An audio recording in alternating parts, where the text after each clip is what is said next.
time when wargamers played with chainmail, and the rise of the wizards of the coast. There was an age of gamers. And unto this, Gygax, destined to bear the crown jewel of TSR upon a troubled brow, to show you all how to roll for initiative. Welcome to the Roll for Initiative podcast, issue number 66. I am one of your hosts, DM Vince, along with DM Matt, or are we calling you GM Matt? What are we calling you now? I have no idea. Maybe we should be making a poll. What should I be called? There you go. GM, producer, or DM. Yes. And as usual, DM Will sitting in with us. Hey there, what's going on? Yeah, not much. And DM Nick is sitting out this week as he took his kids to go out and pumpkin picking and carving and things like that. So, family comes first. So, yes. And he said, gave us the blessing to do the show. So we said, all right, Nick, we'll do the show. You know how people like to listen to the show, and some people are like, show, please. Right. So. But, yeah, so this will be a Christopher Walken free show, unfortunately. Yes, but we do have to say, get to the chopper. No, I'm kidding. Oh, my. You got to stop that. All right, so we have no reviews this week, so I checked on iTunes like Nick usually does, and since we don't have any emails this week or anything to talk about, we're going to head right into table manners, so we'll go into that right now, get the show started. Yeah, I remember back in the day, a fella knew how to judge a fireball on the fly and how far the cleric could push the undead he turned. I tell ya, with all these min-maxers and munchkins, metagame and power game, there's something missing that I'm here to learn ya. Now sit down and crack your book while I commence to teach you some. Table manners. Okay, folks, on this week's episode of Table Manners, we are going to talk about the character class, the Thief. Oh, yes, the Thief. I really want to stress the most important thing is the creative origins of the Thief. I thought that was pretty interesting because we covered the Barbarian last week. This week, we're going to talk about how the Thief is related to J.R.R. Tolkien's Bilbo Baggins, Fritz Lieber's The Grey Mouser, and Jack Vance's Cudgel the Clever. I never read any of those books and everything as far as Jack Vance is concerned. Do you all know anything about that? I know Jason used to be a big fan of Jack Vance, and his books were really good as far as what he said. I've only glanced over a couple of his books, and I thought they were pretty good. I just never had a chance to really sit down and read them. Matt, what about you? Yeah, I haven't had a chance to read any Jack Vance either, so I'm kind of in the dark about his writing. I know Gary was a big a fan of Jack Vance material, obviously, but Oh yes, definitely in the spell casting department for sure. Yeah. But the Thief class was introduced in the original 1975 Greyhawk Supplement 1. Under that system, they had a 4-hit die variant of the Thief, and we all know that in first edition they're a D6. Mm-hmm. But then throughout the years from 1974 all the way up to 1988, there are quite a few variants of Thieves. I like the Thief. The Thief is a great class. It is a main staple class of any character group. Arguably, I mean, undeniably, that's the case. I mean, what do you have? A fighter, a cleric, a magic user, and a thief. Correct. Yeah. I mean, I can't even imagine a party without a thief. I've played in those before, and they're kind of rough because what the thief brings to the table that really no other class can really do even remotely effective. Yeah. You go from picking locks to bashing in doors and alerting monsters all over the place. Right. Yeah, I like to see how they decide to open, a chest in a room that's locked and everything, if they pick straws or what have you. I think someone said that one time that I forgot who, it was on the OSR Gaming forums that the person used a lightning bolt to open it up. I was like, that's kind of a waste of a spell. I've used magic missile before to open chest. That's hilarious. And then we go back to the subject of things have to make saving throws inside the chest if it fails. Yeah. And obviously it's probably going to fail because it doesn't have the ability to move out of the way of the lightning bolt. Exactly. That's hilarious. Mm-hmm. But as I was looking, throughout Dragon magazines and White Dwarf magazines, I looked at the number of variants of thief classes, and there's a couple out there that I really like. Let me start with White Dwarf magazine. White Dwarf number 24 had a detective character class, which is basically a thief with some minor spellcasting abilities. Oh, cool. I thought that was pretty good because, when I look at it, I think a dual-class thief is probably one of the greatest thieves that you can play in first edition. I would start off as a magic user, probably do like maybe 1, 2, 3 levels of magic user, and then go straight into being a thief from there on. That's not a bad idea. Yeah. I mean, there's some good spells that, that a magic user can complement a thief with, spiders, climb, and so on and so on. But the detective thief class is really an interesting class. I really liked it. More or less not an adventuring type of thief. It's more like a detective or like a Sherlock Holmes kind of style. It's kind of weird. I could see that, the magic user would be a great thing to pull up because... like you said, use the magic missile, and you can use the spider climb. The ventriloquism would be perfect for distraction for the thief. Oh, and sleep. And sleep. Perfect to go slit the throats. Certainly. Definitely. So also now, other thief variants would be like the Thief Acrobat in Unearthed Arcana, which is in Dragon number 69, and... the one in number 69 and Unearthed Arcana are the same one. We got the Bandit in Dragon Magazine number 63. Now, understand that some of these variants are NPCs, but they can easily be made a playing character in first edition D&D. The Assassin, the Monk, in both the Oriental Adventures Handbook and the Player's Handbook both have thieving abilities. So again, they are a variant of thief. Not strong in their thieving abilities, but still they're a variant of thief. Then you have the Bounty Hunter in Dragon Magazine number 52, another NPC. So, and I really like that character. I didn't do too much research into him, but again, another good character there. I think y'all would like the alignment issues they have with the Bounty Hunter. I always liked the Bounty Hunter type class. I have to look that up.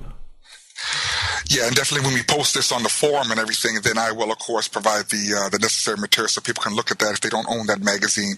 But the Bounty Hunter has some alignment restrictions, so really take a look into those. But again, they are a thief, a variant. They all have thieving abilities of some kind. Not normally pickpockets or what have you, but move silently, use of disguise, climbing, and all that other stuff. So as I was continuing to look into the thief and everything, I said, there's so many articles on thieves in Dragon Magazine. There was a couple that really caught my eye. I think Dragon Magazine number 104 has 3 articles dedicated to the thief. The first article was The Well-Rounded Thief. Really great article because it pretty much helped a player figure out what motivates the thief, your thief as a player character. Is it a thief of greed? So the only reason you're a thief is because you're a greedy, player character, whatever the case may be. So what are you doing? You're going around trying to grab as much loot as possible. Or are you a recreational thief? You just do it for fun, for the poop and giggles. You know what I'm saying? Yeah. Then they got a thief of revenge. So I don't understand what that means, basically. What do y'all think? A thief of revenge? No, what does that mean? A revenge-driven thief. What would that mean?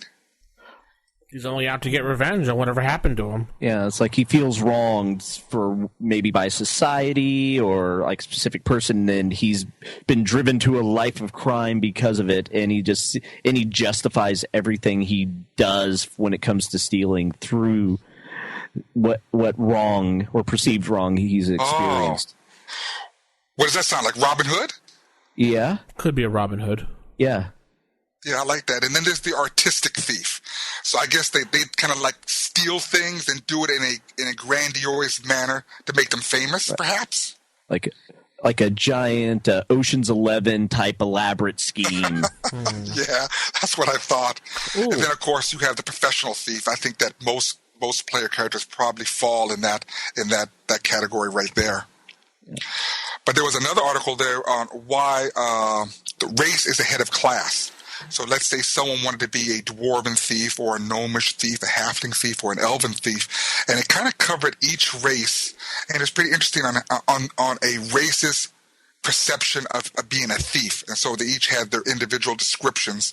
And I like the one on the elf because apparently they say that elves would make the worst thieves. Really? Even though they have a bonus to dexterity and such? Well, the reason being is because elves don't long for what you would say material goods. Whatever. So they'd be lacking the motivation to become a thief. Right, exactly. So they have the physical attributes to be amazing thieves, but they just lack the motivation to be one. Well, why can't they be a thief like on the Leverage TV show type thief? Yeah. Doing it to get revenge. Go ahead, Vince. Go ahead. Just saying, doing it to get revenge. There was another revenge example you were looking for.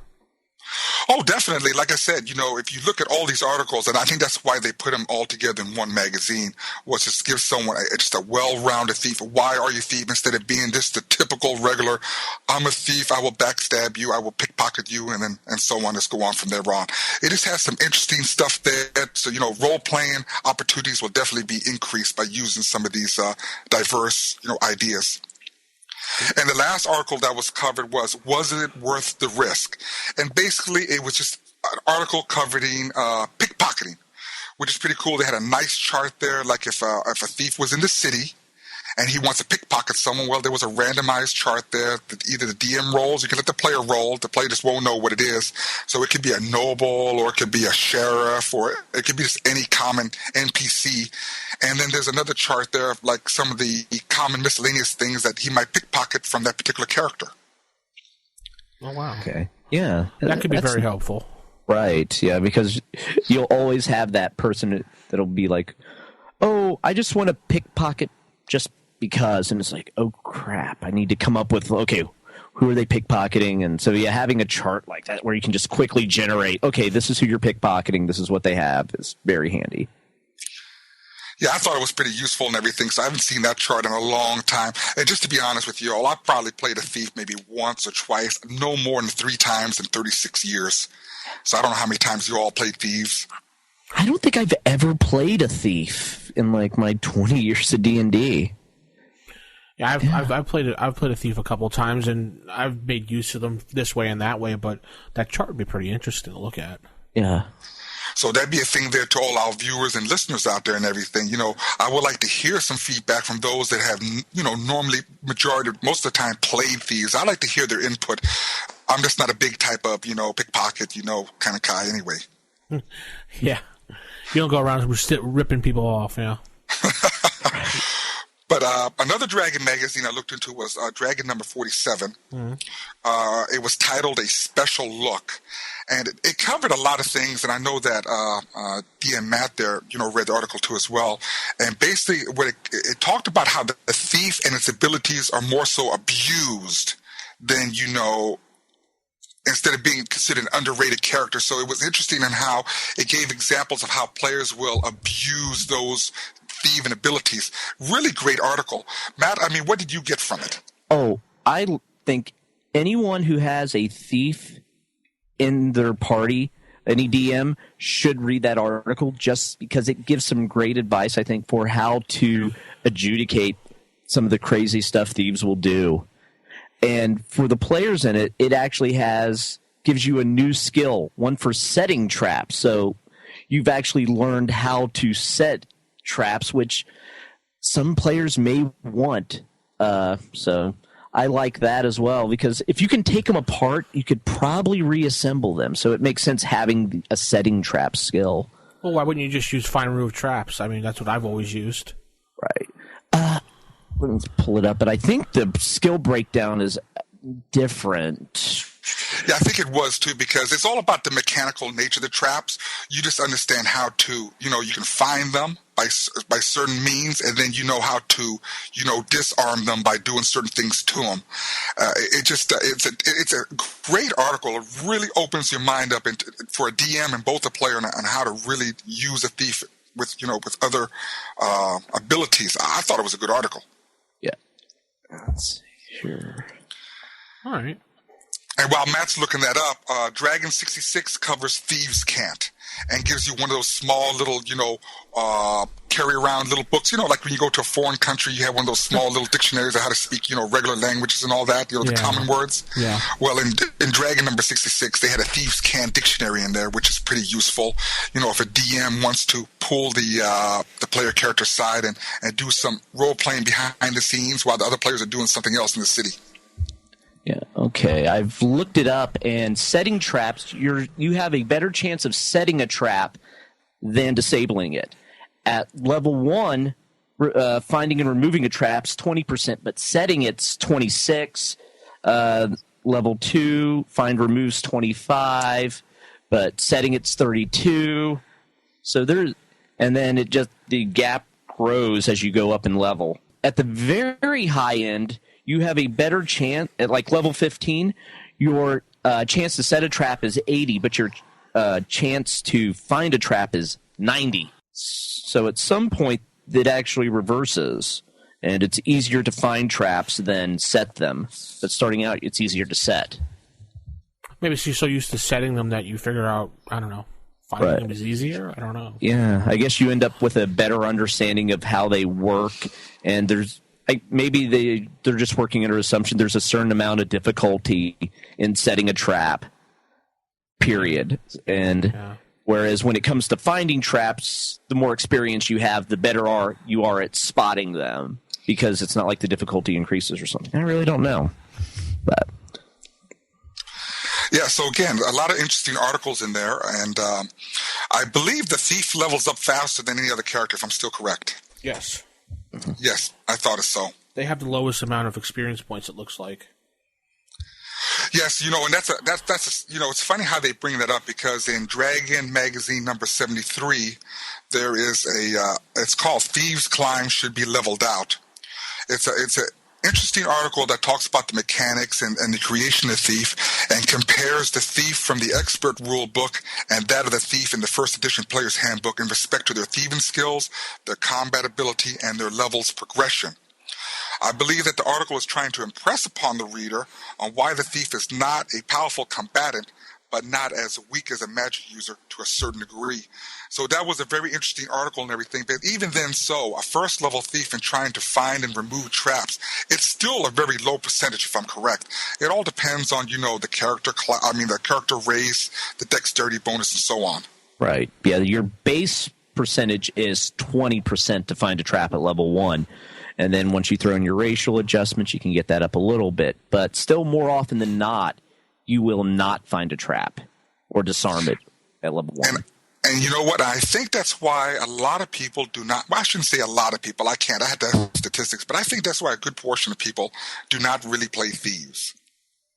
Right. And also, the Thief really isn't a class when you play it that's going to get a lot of glory. It's not the one that's going to land the killing blow, taking out the big bad. It's not the one that's going to pull off the flashy spell that clears the room. It's more of a support class in a lot of ways. It's the one letting the magic user get to the big bad or the treasure. They're more of like a scout pathfinder. They're the one that enables the other classes to shine. Well, they got that backstab move that's pretty deadly when you get higher in levels. So right, but but at your low levels, though, just on the surface, when you look at their damage output, they're one of the weaker class, because even the magic user, they can pump out in one round quite a bit of damage compared to that thief who actually has to spend several turns positioning for that backstab. So they'll spend a lot of time trying to get that one big hit, whereas a magic user can dish it out just by showing up. Yeah, and he has the ability to deal a lot of damage much faster than the thief. Thief's got to hide in shadows, got to make that roll, which comes into another thing. I, as the DM, I'm the one that rolls the percentile dice to see whether or not they're successful. I don't know how you all do it, so what are y'all thoughts on that? You roll the percentile? Yeah. Oh, yes, definitely, because if a thief is searching for traps, I'm the one that's going to know whether or not he fails or not. Right. Well, I make them roll, and I decide what number ahead of time that it's going to be if he fails or not, no matter, regardless of what his chart says. So. Right. I let them roll as well, but I don't tell them all the modifiers they're looking for that'll apply to it. Yeah, they'll just tell me I beat my chart base of 52 or whatever, and I'll be like, all right, and I describe situation from there. Oh, okay, that's interesting. That's a nice output on that. Yes, I just, I already have that number set there, and usually I roll. But that's all good. No, different DM styles. That's right. why we do this. Well, wasn't that the original intention for the tournament rules, is to roll everything behind the screen? Wow. Every time that I have played in those tournament rules, it seems like, yes, everything was. Yeah, I thought that was the original purpose of Advance in the tournament rules that Gary had designed, was for the DM to roll everything, the players just to role play everything out. I believe that was what it was, and that's the same thing. We apply these rules also in current D&D tournaments that we run now, especially the ones that I ran last year. Any stuff that required any type of, check for traps or searching for doors, everything was behind the screen. Right. Yeah, because what that does is that prevents metagaming. I despise metagaming. Good Lord, I despise metagaming. Yeah. I don't blame you. Because when one person, if you have two thieves in the party, and the first thief rolls, and the other thief says, "Well, I don't think he found it." So then I'm gonna try next, and that's why I despise the metagaming. That's what that promotes. I don't like that really. That's why I roll behind the screen. Right, and then players can also reverse engineer armor classes, and then they can be, if they kill one monster, they can. If you have multiples of a monster and they kill one, they can be like, well, we dealt this much damage to it, so that means we need to deal this much more damage to this other one, and it'll die. And yes.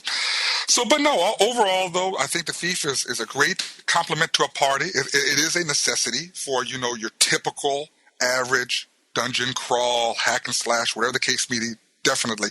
But there was one thing I did read in Dragon Magazine I thought pretty funny, and it was a reader's complaint about thieves and backstab. And then just take this for an example. A human thief, average height, 5'10". He tries to backstab a frost giant. So, out in the open. Let's just say out in the open. Right. Will he do that damage as dictated by the PHB if it's a successful, back attack? Well, to his foot, maybe. Yeah, I say he could, because there's various points on the body. It doesn't actually have to be your back to inflict additional damage. Well, if you just know anatomy well enough, where on the leg, guess what? If I hit this point, I severed a main artery. That's true, yeah. I think you would know. That's the whole point of that backstab, is the right spot to hit. Right. Yeah, so that's, a point of contention for some people that really get into the game too much, that, that border, that realism, kind of thing. Like, well, that's not realistic. You can't backstab a 15-foot, giant or a 12-foot giant and do damage to him like that. That's not possible. You can only hit him in the back of the ankle or, whatever the case may be. Right. In that case, can you backstab Tiamat? Well, from above? I know, right? That's a good point. I mean, I didn't even consider using a dragon as an example, but according to the rules of backstab, you can backstab any creature that is capable of suffering damage from that specialized attack. Now, there's some creatures, of course, you can't backstab, like a skeleton or something like that, an undead creature, or I believe constructs are part of that too. Am I correct? I can't comment on that. I can't recall right now. There's some creatures that are impervious to that attack. They don't take that damage. But just another thought. Right. And again, I think people are getting hung up on the word backstab.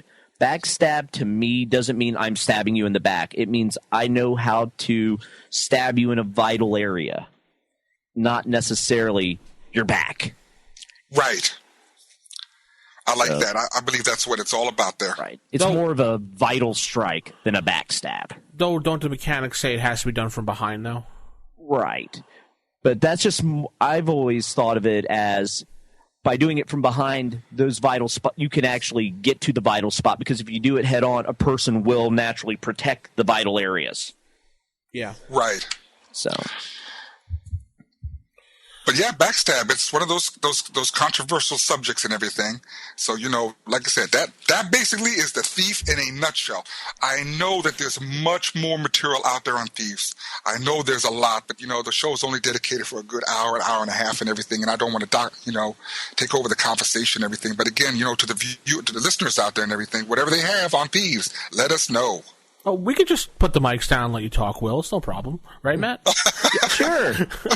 We'll have the RFI extended cut.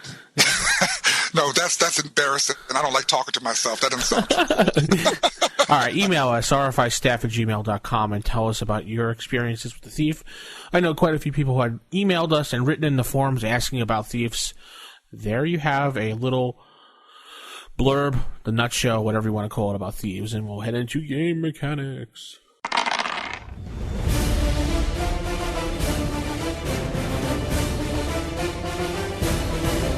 Oh man, what the heck is that? Stand aside, you fool! I have a spell that will work here!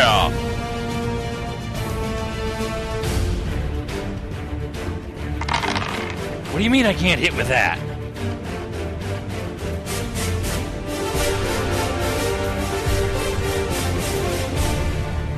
Oh, right, fine. Show it to me in the book. Welcome to Game Mechanics. Game Mechanics this week, we're going to be talking about the effects of weather part 2.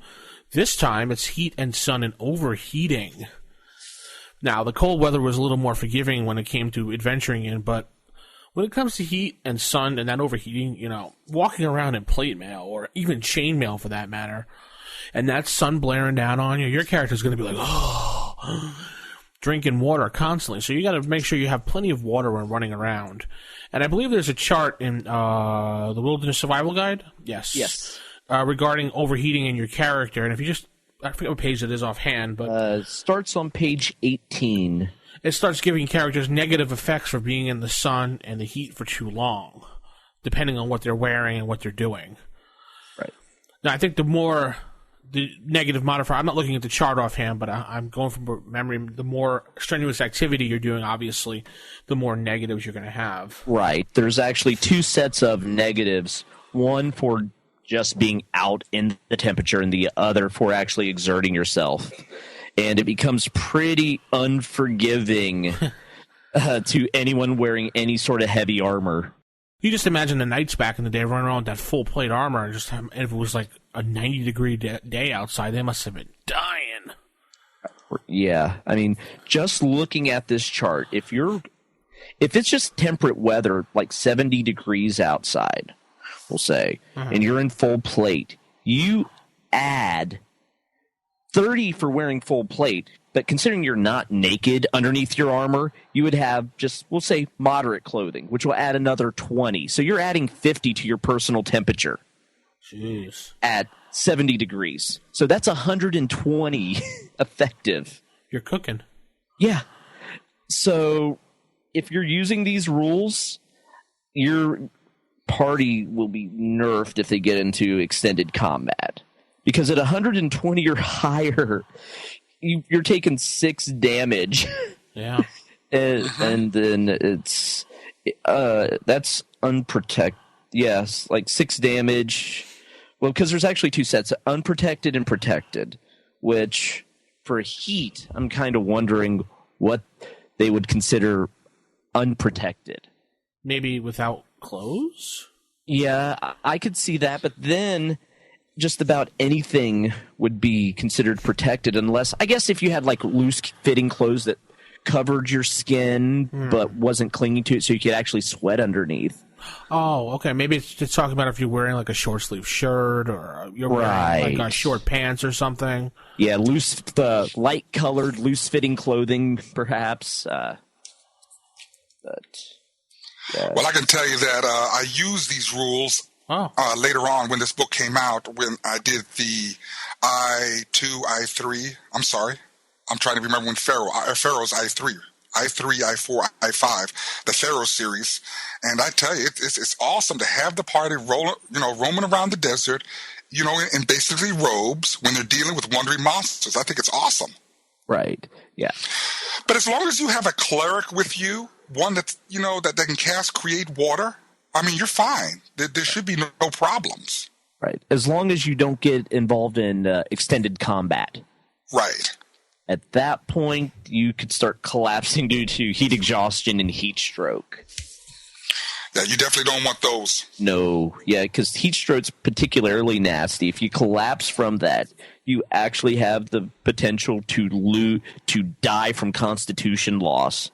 And even if you do recover, you only from the heat stroke, you can only regain 2/3 of the constitution points lost to heat stroke.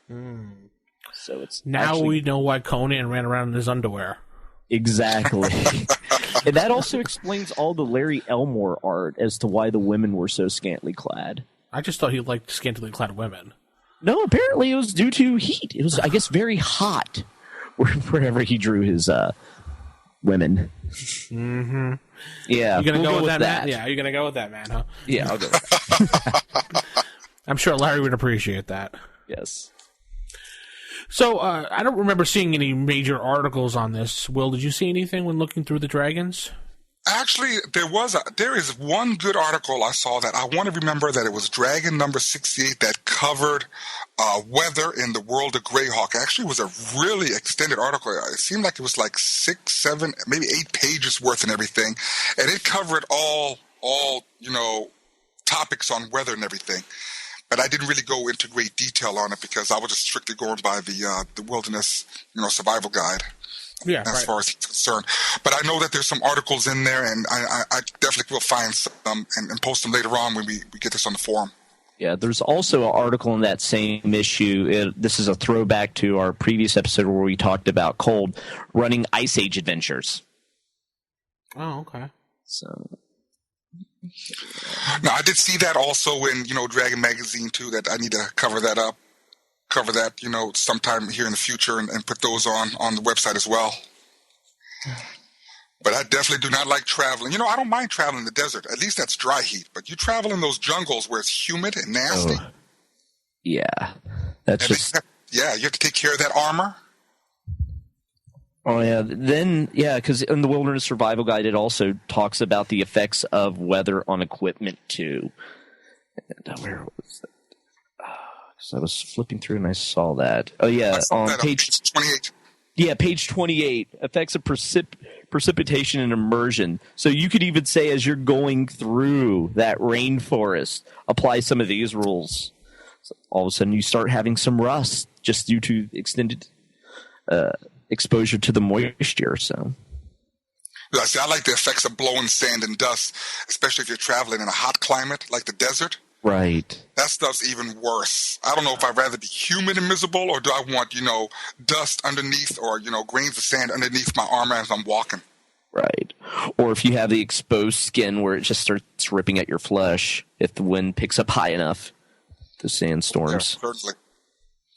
But I think the key thing is mostly with the heat stroke is you never want to be alone if there's a chance of heat stroke, because if you fall unconscious, you're going to die. Right. And then the vultures show up and they just sit there and wait for you to, be pecked at. And... Right. Yeah. You always can bite them and break them in the neck like Conan did in the movie. Yeah. And you always find that lucky cactus with water. Because every cactus has water on the bottom. Oh. Yeah, absolutely. Or that random oasis. Or the peyote you can eat on the side, like, Beavis and Butthead. Then you'll start seeing many more oases than actually exist. Once you get the peyote. Yep. Good old mirages. So that's pretty much heating and sun and overexhaustion in the heat and effects of weather. I don't know. I really haven't used these rules very much. I know Will said you used them quite a bit ever since using those modules I3 to I5. Oh, yes, definitely those three, because I like the Desert Wilderness adventures. I can see this being used in B4, the old school D&D module, because that's a whole sand desert thing. Exactly, and that was one thing that I, lamented about, on my review of that module was the lack of description of traveling the desert. They made it straight up like you was traveling the desert for one day, you find these remains of this destroyed city or deserted city, and then they put you right in there, and there was nothing else. Yeah, well, the rules were simpler then. Yeah, they were. All right, so give us a shout-out, give us an email, write us in the forums, and we'll head into Creature Feature. That is not dead which can eternal life, and with strange eons even death may die. I welcome the unwary to the Creature Feature Theater. So the creature this week is going to be a four-armed it's a four-armed, two-legged Zill. And looking at the picture right away, it just kind of freaks me out looking at it. It's like one of those little scary, critter things that, Steven Spielberg would come up with that's going to scare me in the middle of the night. I guess a chest burster from Aliens or something. I mean, It's kind of a weird creature because they kind of remind me of the phase spider in a way, but they're not. They kind of phase in and out. Well, I shouldn't phase. They jump in and out between the the ethereal plane and the prime material plane. It takes them 2 rounds to do this, go back and forth. But they can jump out and just surprise the heck out of you and then grab you and take its other arms and just pound the crap out of you, subdually wise. And then the DM has a chance. The total number of hit points. Let's see here. Total number of hit points of the victim divided by... No, the other way around. Subdual damage divided by the total number of hit points. That's how much the percentage of you get knocked out per round. And all this creature really wants to do is just, live and lay eggs. And, they're lawful evil in alignment. So I really don't see their purpose other than be annoying. Yeah, considering they implant their eggs in living people and they keep them on the ethereal plane. So if you wanted to run a campaign where villagers were disappearing without a trace and no one knows why, you could use them for that. But as for just a random monster, they would just be too annoying. They would actually have to be a focal point of your campaign to really use. You can't just pop these in because they're just so nasty. Yeah, this is one monster that I really do not like it. And I'm saying this from a player's perspective because, like I said, I don't recall ever running into one of these, but I do know some modules that have them. But most players will not have, knowledge of this creature. This creature can attack you. It can, infest you and then just disappear and then not knowing what's going on. And then you start taking, of course, the damage from the creature eating you inside out. But just look at its intelligence. It's a very intelligent being. Yeah. And the number appearing is 1 to 6. This is a nasty monster. And a 90% chance to surprise you when it comes out of the phase, so. Right. And they also have a 70% magic resistance, so even if one pops to try to grab you, they're going to be hard to get off, even if you have a party with you. The only time they lose their magic resistance is when they're trying to phase back to the ethereal plane. But as soon as they get to the ethereal plane, the resistance comes back. So there's 2 rounds where they're actually vulnerable when they're trying to phase. Other than that, they are just nasty. It's sort of like the Klingon ship, but it's starting to phase in and out. Right. That's the time to get them. Yeah, I never could understand the logic of them, making it lose its magic resistance. I know that, that it loses it. It just doesn't make no sense. I think they're just saying, they're trying to give the players a chance to, defeat this creature before it, phases back into the ethereal plane. Well, I'm thinking that when it's phasing in and out, that on its own plane, where it stores stuff, it doesn't have the magic resistance. So it's in that in-between phase, so it kind of gets canceled out, because there's 2 forms of it phasing in and out, if you understand what I'm trying to get at. Oh, I see. Yeah, maybe it's more vulnerable. Yeah. That makes sense. So while it's phasing, the magic resistance just dropped, and there's your opportunity to just blast the heck out of it. Right. So it's an annoying creature, and like Matt said, I would use this as a focal point, like stealing villagers, or maybe the princess got captured, and they're holding it ransom and putting eggs in her. They found out the princess was the perfect breeder. Yeah. Yeah. Maybe they're using her to make slurm. Right. What was that from again? Futurama. Oh, that was it. That's right. So the Zill. I don't know who created it. Obviously, the artist that drew it was Ross. As you can see the tag there. So Yeah. I'm sure it's not Bob Ross, but I'd like to know who created this creature because it's kind of weird. It's totally sci-fi-ish. It was done by Brian Asbury. If you look at the back of the Fiend folio, they give you, all the creatures back there, and it gives you the person that created it. Oh, that's right. Yeah, I always forget about that. Well, it's, maybe he got that out of an old sci-fi. What do they call those old sci-fi books from the 60s? Right. It looks like a creature from the Black Lagoon. Its face kind of looks like a creature from the Black Lagoon. Maybe. How do you do subdual damage with 2 swords, though? I guess the flat of the blades? Yeah, flat of the blades, hilt. Why? Just use your fists. Yeah. I don't know. That's all I could really say about the creature. Anyone else have anything to add? No, just very nasty. And if you just randomly pop this upon your players, you're an evil DM. Okay, Book of Sorrows, creature to use. Yes. All right. Tell us how you use it, rfistaff@gmail.com, and we'll head into the Dragon's Horde. As the secret portal yields to your efforts, you stand amazed at a vision from the most fevered dreams of avarice. Before you lies the Dragon's Horde. And now we are in the Dragon's Horde, where this week we are going to talk about a weapon or an item that, if you gave them to the Zill, would be really, really evil. The Rope of Entanglement.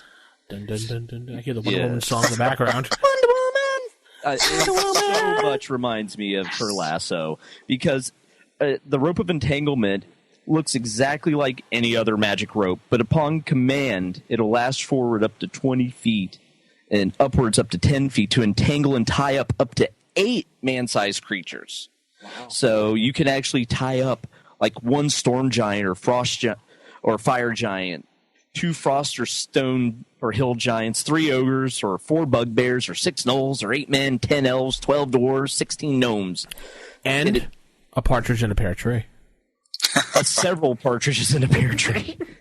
And it takes just a single segment to strike and another to entwine, but then it also requires a command, which requires a segment as well. So to actually use it, you have to use 3 segments. So it takes a little bit to actually pull off. But I think the reason why is because once it entangles you, it cannot be broken by strength. It must be hit by edged weapons only. And it has a AC of -2 and can take 22 hit points to cut through. But those 22 hit points must be inflicted by the same creature. So if you have a party hacking at a Rope of Entanglement, 1 person in the party must deal 22 points of damage. It's not accumulative. Oh, jeez. Yeah. And if you're tied up in it, you can't deal any damage to it. And damage under 22 hit points will repair itself in 6 turns. So pretty much, once you're entangled in this, unless you have 1 person deal a lot of damage to it fast, you're stuck. Yes. Yeah. All it needs is the serum of truth on it, and you'd be Wonder Woman. Oh, absolutely. I'm also envisioning it's like some wizard using this as a trap. Yeah. So as you're just walking by, and all of a sudden you're tied up in a Rope of Entanglement, you could actually get an entire party with 1. Oh, yes, definitely. Yeah. So if we were using this as say a trap or something, what kind of save would you guys give the players? I would just start using grapple rules. Grapple rules, or would you use maybe a breath weapon save? Because it kind of sounds like it could be a breath weapon save to get out of the way. Yeah, I could see the breath weapon. I don't know. I'm kind of leaning towards grapple because it's trying to wrap around you and you're trying to go around it. So I can see that will just slow things down a bit. You have to figure out, okay, what type of strength do I want to assign to this Rope of Entanglement? Yeah, I think the big issue here is whether or not you are surprised. I think that would have to be a big issue with this. I can understand grapple to a certain degree, but this is a rope. And, and look how quick it reacts. I mean, like 3 segments, that's very quick. Right. And that would also require initiative as well, too. Right. So that's going to be the biggest issue right there. And like I said, if you have armor on and you're weighted down with adventuring gear, whatever the case may be and everything, I think this rogue's going to win. Yeah. I've never actually used it before, but just looking through it, if a party got a hold of this would be the ultimate if you were a bounty hunter and needed to bring someone back alive. Or just if you have that, like a group of orcs rushing at you, you just tie them up. And then depending upon your alignment, you could coup de grace them. Cool. So yeah. Now, I know that the rule says it cannot be broken by sheer strength, that it must be hit by an edged weapon. I suspect that it's still, susceptible to damage like, magical fire or lightning or whatever the case may be. Yeah, I could see that. Other forms of magic. I think the balancing force of that would be if you try to use like lightning or fireball or something like that. Right. The people entangled could also take damage from it. And yes, unfortunately, they wouldn't be able to make a saving throw because they're pretty much subdued there, huh? Right. So the preferred way of freeing someone would be an edged weapon. But it comes down to that, are you trying to pick the lock of the chest, or are you going to lightning bolt the chest? So, jeez. All right. Rope of Entanglement. Nice little magical item. Why don't you guys tell us a little bit about it in your campaigns and how you'd use it, and tell us about what type of saving throw or how you would do it if a party was using it. If a DM was going to use this as a trap, like Matt had said, the wizard using it against the party, what would you give your players as a save, or what role would you make them use? I always like to hear what other people like to do, so kind of gives me ideas, gives you ideas. That's the whole point of this. So, rfistaff@gmail.com, or head over to the alwaysargaming.org forums. The only place to talk about our show, and the best place to talk about our show, is in those forums right there. And we'll head into the last segment of the night. So, the show is pretty much at an end now. Wow. Yeah, that was a quick show this week. We went right straight into things. We got it done. And that's that. I mean, unless anyone has anything to add. No, I don't think of anything else right now. So how was the movie The Thing? Did you see that, Will? Yes, we did. I'm going to tell you, it's you have to go there with the mentality that it is not going to, par up with the Kurt Russell movie. Right. If you go there with that mentality, you're going to do fine. But in all respects, though, good movie. A lot of people are complaining about it, that they see a lot of elements of it that were used in the Kurt Russell version, which, that's common sense. I'm not a doctor or nothing. I know some first aid, but if you had an issue with a parasite or there was a test that needed to be done on everyone, I think the blood test would be the most common, source to, to first figure out what the problem is. Yeah. So I see some people complaining about it because, again, they brought up that we need to test blood. And before they could, are you all planning on seeing this movie? Eventually, yeah. yeah. At some point, I probably will. I'm not going to talk too much about that stuff then, but, again, that was brought up. What I did like about it was, though, if you remember from the Kurt Russell thing where they had used, remember when they found the axe in the door? Yes. You'll see why that axe got there, and stuff like that. So you'll see a lot of things. Oh, and plus the creature that was found outside by Kurt Russell and them. Mm-hmm. You're going to see how that creature came about. So it was a really, I really enjoyed it. It's a really gory version, really, to be honest with you. It's kind of gory. So it's a big prequel movie. Oh, it's a prequel, yes. The alien vessel issue is still not resolved, and I don't think they'll ever resolve it because they'll never tell you. But I will tell you this, you will get a chance to see what's inside the vessel. I thought that was pretty interesting. Oh, cool. But they never reveal whether or not the creature that was driving it or, operating the ship in the first movie when it crash landed, they never tell you if it was actually one of the alien creatures or if it was a thing creature or it was a crewman that was taken over in the process or trying to destroy the ship. So it's pretty interesting on those things there. Well, cool. Thanks, Will. I think you'll enjoy the movie. It was a lot better than I thought it would be. Good. Cool. And just the last couple of notes, I just noticed that when I was watching some superhero movies, there was a little tiny quick teaser for a Bill and Ted 3 movie. Uh-oh. Wow. They just kind of showed the phone booth, and it just said Bill and Ted 3, Their Adventures in Time.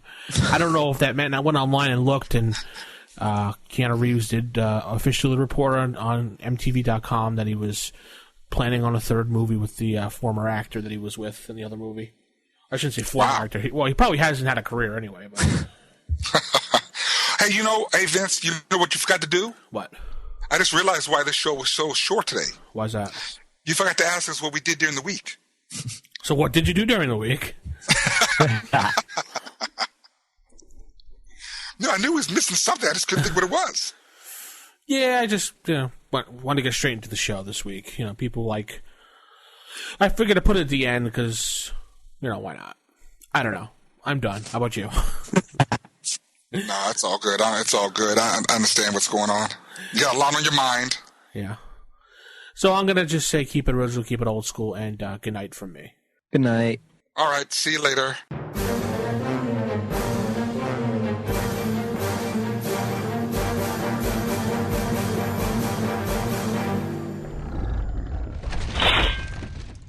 Roll for initiative.